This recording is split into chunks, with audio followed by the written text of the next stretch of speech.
ស្ងោរជ្រក់សាច់គោរសជាតិបែបជូជូហឹលហឹលអីអញ្ចឹងណាមកនេះដែរនិយាយថាធ្វើលឿនតែម្ដងតោះមកមើលវិធីធ្វើរបស់ខ្ញុំទាំងអស់គ្នាដំបូងឡើយខ្ញុំចាប់ផ្ដើមដាក់ដាំទឹកទៅហើយក៏បង់ជាមួយនឹងគល់ក្រីលើក្រូចដេងខ្ទឹមសហើយក៏មានជាមួយនឹងម្ទេស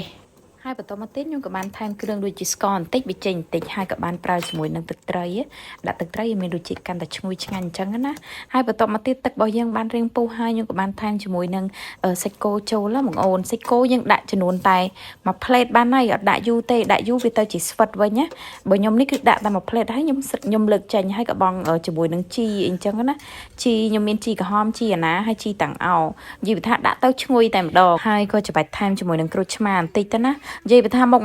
នេះដែរបងប្អូនអើយហត់ទៅគឺប្រើសតែម្ដងណាក្តៅជូហឹលណានិយាយរួមទៅខ្ញុំចូលចិត្តខ្លាំងណាបងប្អូនវាឆ្ងាញ់ណាហត់ទៅប្រើសបែកញើសព្រាតតែម្ដងសម្រាប់បងប្អូនអត់ទាន់ដឹងថាធ្វើមុខម្ហូបអីថ្ងៃនេះបងប្អូនសាកធ្វើមុខម្ហូបនេះបាន